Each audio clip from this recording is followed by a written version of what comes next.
Hey guys, I just wanted to go into a little bit more depth about my suspension setup that I have going here. I've gotten some questions on it just because I take videos and I post them on Reddit or show people who I know who have this chassis, and they always ask me about my suspension. So the suspension I'm running are the Injora long travel. So it's the 41 mil eyelet to eyelet, and the way I can put scx24 suspension is I have custom 3D printed mounts on the top shock tower and the lower axle. And they're made by a guy on Etsy named 3dsleekun. He makes quite a bit of quality of life products for this chassis, the Kyosho 4x4 Mini Z. One of them is these scx24 conversion kits for the suspension. And I'm gonna be honest,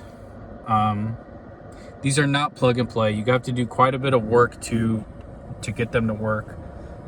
The front, I will say this, to get the fronts to work, since I'm not fully utilizing full articulation, full flex from these coilovers, they have about maybe 6 to 8 millimeters left of travel left in them. So that's why I have those green limiting straps on the rear, so I can actually actuate it and not have the front. Because what happens with the front, the servo linkage, since you're raising the height of the vehicle, your front servo linkage also has to go along with it, if that makes sense. So you can extend the servo linkage to get it to work with the higher height, because you're also adding a little bit with the mounts too. What I ended up doing is I did a limiting strap DIY kind of, and then I extended the servo linkage just a little bit, and it works quite fine. At first it took a little bit to kind of get it to work the way I wanted, but I think it's fine right now. I will eventually be going back to a traditional Kyosho setup, just because I don't think with the power that I have the stock motor, and the only thing I have modified inside the motor is the transmission. I have a 7-tooth pinion gear instead of I think it's 10 or the 12, which is stock. So, and I don't have the power for the stuff that I want to do. So I will be doing the Fury Tech full swap ESC motor, servo, or I might be upgrading to another servo. I've been talking to a guy on Instagram who also is a 4runner. I think his name is Sandy 4runner. We were chatting a little bit, and he was telling me about a servo upgrade that he did. Anyway, so I will be running these for a little bit longer.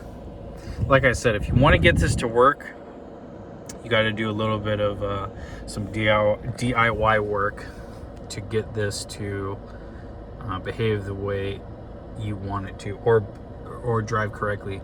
Another thing too, let me get these off.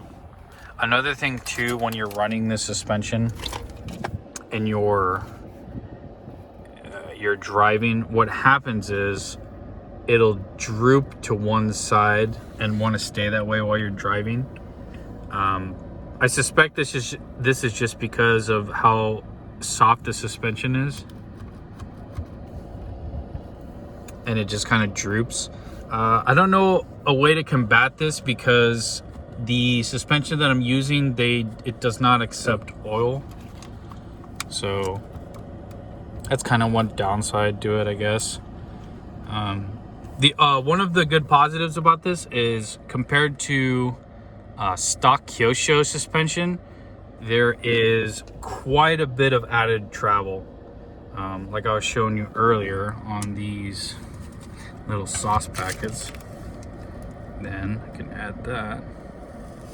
If it doesn't droop. That's a lot of travel, and that's not even fully flexed.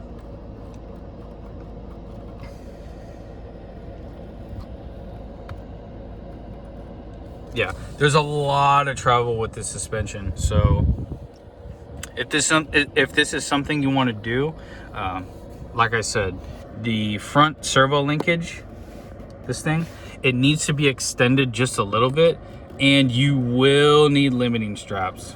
You will need to add some sort of suspension flex limiter to run these, but I think it's pretty cool. You're spending about maybe 30 bucks, including the mounts.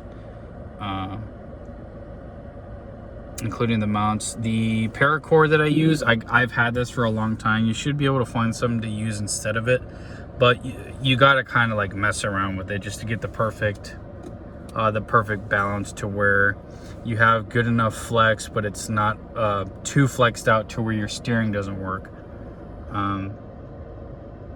Yeah, and like I said, I will be running these a little bit more. I've been trying to mess around different mounts because I was running Kyosho bottom axle mounts for the bottom of the shock, just to see if I can lower it a little bit. I like low center of gravity on crawling machines just because they perform a lot better. But yeah, I think that's it. Next mods, I think I talked about it in my other video. I want to do the full Fury Tech swap, so the brushless motor, ESC, and then the servo upgrades. After that, I will be considering doing the full front rear metal axle swap. That'll add quite a bit of weight next to the plastic.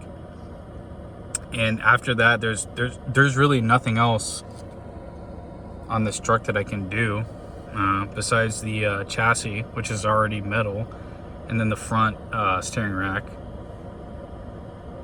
where I can upgrade that to metal. But pretty much this is a fully upgraded 4runner. This is about as much as you can do to it without doing the motor swap. I'm liking this a lot. I haven't been using it for a while just because I've been away, hence the 2 weeks I took off from uploading a video. But yeah, I like this quite a bit. If you want this suspension, like I said, these are the Injora long travel 41 millimeters. I got these on eBay, or not eBay, I got these on Amazon on sale. And then the guy who makes the mounts, his name is 3dsleekun. 3dsleekun. He makes the custom mounts, and he also has instructions on how to install these. So it's pretty straightforward once you start doing it. He can explain a lot better than I can.